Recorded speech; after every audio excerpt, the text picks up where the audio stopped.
चीरहरण के बाद द्रौपदी कर्ण से मिलने क्यों गई थी? दोस्तों, पांचाल की राजकुमारी, पांडवों की पत्नी और युगों के अन्याय की साक्षी द्रौपदी, उसने द्वारिकाधीश्वर से कहा, हे माधव, मुझे सूर्यपुत्र कर्ण से अकेले में मिलना है। कृष्ण चौंके, वही कर्ण जिसने तुम्हें भरी सभा में पेश्या कहा था? द्रौपदी ने कहा, हाँ वही कर्ण, परंतु मेरे मन में कुछ प्रश्न हैं जो केवल कर्ण ही दे सकता है, और इस युद्ध से पहले मैं अपने प्रश्नों का उत्तर जानना चाहती हूँ। कृष्ण कुछ क्षण शांत रहे और मुस्कुराए और कहे, जाओ द्रौपदी, लेकिन जान लो, जो उत्तर तुम्हें वहां मिलेगा वे तुम्हें बदल सकते हैं। रात्रि का तृतीय पहर था। कर्ण का शिविर शांत था, परंतु उसके भीतर द्वंद्व चलता रहता। एक ओर मित्रता का धर्म, दूसरी ओर अपनी आत्मा की पुकार। तभी द्वारपाल ने सूचना दी कि महारथी पांडवों की पत्नी द्रौपदी आपसे मिलना चाहती है। कर्ण स्तंभ रह गया। एक क्षण लगा जैसे अतीत वर्तमान से हाथ मिला रहा हो। उसने द्वारपाल से कहा, आने दो। द्रौपदी भीतर आई। उसकी आंखों में क्रोध नहीं था, घृणा भी नहीं, बस शून्य था। बस वही शून्य जो वर्षों के अपमान, तिरस्कार और मौन के बाद जन्म लेता है। कुछ पल तक मौन रहा, फिर द्रौपदी ने पूछा, कर्ण, क्या तुमने मुझे वेश्या कहा था? क्या मेरी मर्यादा इतनी छोटी थी कि सभा में मेरी लाज का चीरहरण होता रहा और तुम उस पर हंसते रहे? कर्ण की आंखें नीचे झुक गई, उसका गला रुंध गया। उसने कहा, हाँ कहा था, लेकिन वे मेरे शब्द नहीं थे, वे मेरा आहत और मेरा आत्मसम्मान था। उस दिन तुमने मुझे सबके सामने ठुकरा दिया था, मुझे शूद्रपुत्र कहकर मेरा तिरस्कार कर दिया था। मैं भी उसी चोट से घायल था। द्रौपदी, मेरा वो अपराध नहीं, जीवन का सबसे बड़ा कलंक है। द्रौपदी की आंखें भर आईं। उसने कहा, कर्ण, मैंने तुमको उस दिन ठुकराया ना होता तो क्या आज सब कुछ अलग होता? कर्ण की आंखें नीली रात में जलने लगीं। हाँ, बहुत कुछ अलग होता। शायद ये युद्ध ना होता, शायद मैं अधर्म के पक्ष में ना खड़ा होता, शायद तुम मेरी अर्धांगिनी होती और मैं वह होता तुम्हारे सम्मान के लिए प्राण दे देता। द्रौपदी मौन थी। फिर उसने पूछा, कर्ण, क्या आज भी तुम मुझे उसी नज़र से देखते हो? कर्ण ने उत्तर दिया, नहीं, मैं तुम्हें उस स्त्री के नज़र से देखता हूँ जिसके आंसुओं ने मेरी आत्मा को जलाया है। मैं हर रात अपने उस अपराध को याद करता हूँ। मैं सूर्यपुत्र होकर के अपने कर्मों के से कलंकित हूँ। द्रौपदी के चेहरे पर करुणा फैल गई। वो बोली, जब कृष्ण ने मुझे बताया कि तुम भी कुंती पुत्र हो, तब मेरे भीतर कुछ टूटा, कुछ जुड़ गया। मेरे मन को एक जोर आया कि यदि मेरे 5 पति मेरी लाज ना बचा सके तो शायद कर्ण बचा सकता था। कर्ण एक पल के लिए मौन रह गया। तो क्या समय पलट जाए तो क्या तुम मुझे स्वीकार कर सकती थी? द्रौपदी की आंखों से आंसू बहने लगे।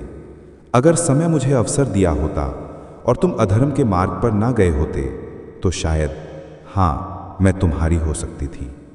कर्ण के नेत्रों में पश्चाताप की आग दहक उठी। उसने द्रौपदी के सामने मस्तक झुका दिया। द्रौपदी, इस जीवन में मृत्यु से पहले अगर मुझे कुछ मांगने का अधिकार मिला तो मैं यही मांगूंगा कि तुम मुझे क्षमा कर दो। द्रौपदी ने उत्तर दिया, तुम्हें क्षमा करना केवल मेरा अधिकार नहीं, ये उन सभी स्त्रियों का है जो आज भी किसी सभा में अपमानित हो रही हैं। पर मैं इतना कह सकती हूँ कि यदि तुम अधर्म का साथ छोड़ दो तो मेरे आंसू व्यर्थ नहीं जाएंगे। कर्ण ने उत्तर दिया, अब बहुत देर हो चुकी है द्रौपदी, मैं अधर्मों का नहीं हूँ, मैं अपने वचनों का बंदी हूँ। यह कहकर कर्ण बाहर निकल गया। रात के अंधकार में वो छाया की भांति विलीन हो गया। वो भेंट फिर कभी नहीं हुई। परंतु युद्ध के अंतिम क्षणों में जब कर्ण रथ से गिरकर मरणासन पर पड़ा था और तब कृष्ण उसके पास आए और कर्ण ने उनसे कुछ मांगा नहीं, बस एक प्रार्थना की, हे केशव, द्रौपदी के आंसू व्यर्थ न जाएं। यह कथा समाप्त हुई, पर इसके प्रश्न आज भी जीवित हैं। क्या हम किसी के पश्चाताप को समझते हैं? क्या हम अपनी आहत और अभिमान में दूसरे को घायल करना छोड़ सकते हैं? क्या क्षमा सबसे बड़ी विजय नहीं होती? यही है कर्ण और द्रौपदी की भेंट, नारी की गरिमा और एक योद्धा की अद्भुत कथा गाथा। कुरुक्षेत्र का 17वां दिन था। सूर्यास्त होने को था। रथ कीचड़ में धंसा था। कर्ण का रथ, उसकी सांस टूट रही थी। कर्ण का रथ, उसकी सांस टूट रही थी, ओठ सूख रही थी और उसकी आत्मा अतीत की धूल में कोई एक चेहरा खोज रही थी। द्रौपदी का चेहरा। अर्जुन का तीर चल चुका था। कर्ण जमीन पर पड़ा था, घायल, रक्त से लथपथ, परंतु उसकी आंखों में क्रोध नहीं, बस क्षमा मांगने की ललक थी। तभी कृष्ण जी उसके पास आए।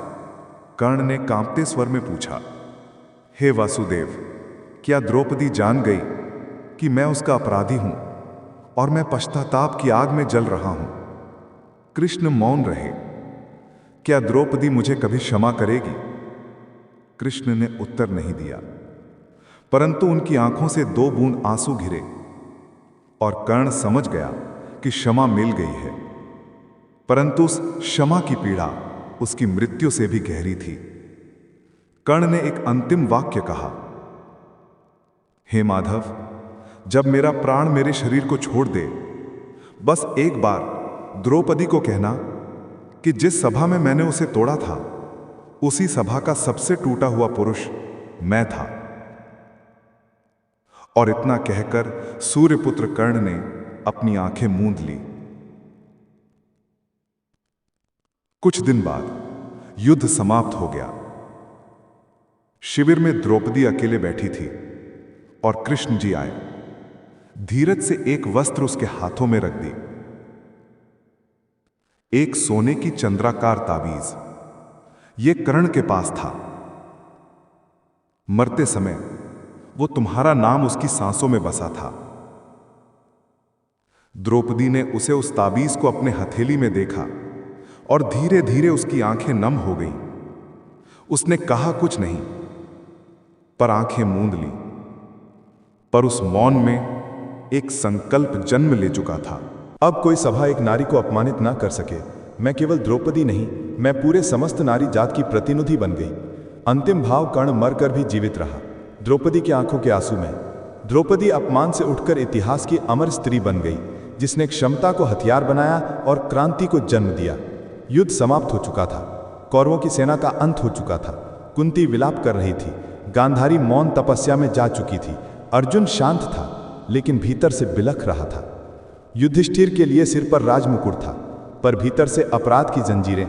पर एक हृदय था जो अभी धड़क रहा था। द्रौपदी ये जानती थी कि युद्ध जीत लिया गया है, पर एक रथ लौट कर नहीं आया।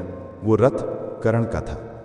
एक दिन जब हस्तिनापुर आकाश साफ था और राजमहल के बाहर मंद पवन बह रही थी, द्रौपदी ने कृष्ण से कहा, माधव, एक वचन चाहिए तुमसे।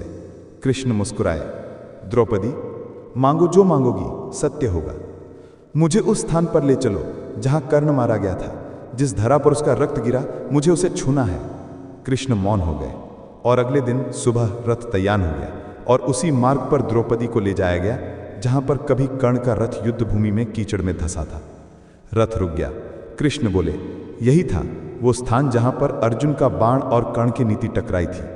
द्रौपदी रथ से उतरी और धरती को छुआ और उसका शरीर कांप उठा। उसे एक सपना सा आया। कर्ण खड़ा था, उसके सामने शांत, रथ की लगाम हाथ में थे, पर उसके रथ के अश्व अभी नहीं चला। द्रौपदी ने पूछा, तुम्हारा रथ क्यों नहीं चला? कर्ण मुस्कुराया, क्योंकि तुमने अब तक मुझे क्षमा नहीं किया। द्रौपदी की आंखों से आंसू गिरने लगे। मैंने तुम्हें क्षमा किया कर्ण, उस दिन भी जब कृष्ण ने मुझे बताया कि तुम मेरे पति के समान हो। कर्ण ने धीरे से सिर झुकाया, तब मेरा रथ चल पड़ेगा। और धीरे धीरे उसका रथ आके आकाश में विलीन हो गया। द्रौपदी ने आंखें खोली और वो फिर कुरुक्षेत्र में खड़ी थी। धरती पर अब घास उगाई थी, रक्त की जगह हरियाली थी। कृष्ण बोले, तुमने कर्ण को मुक्त किया द्रौपदी। अब वो केवल वीर गति को प्राप्त योद्धा नहीं, अब वो तुम्हारी क्षमा से अमर हो गया है। दोस्तों, ये कथा हमें सिखाती है, जिसे हम सबसे बड़ा शत्रु समझते हैं, वो कभी कभी हमारे जीवन का अधूरा सत्य होता है। क्षमता केवल किसी को मुक्त नहीं करती, वो खुद को भी मुक्त करती है।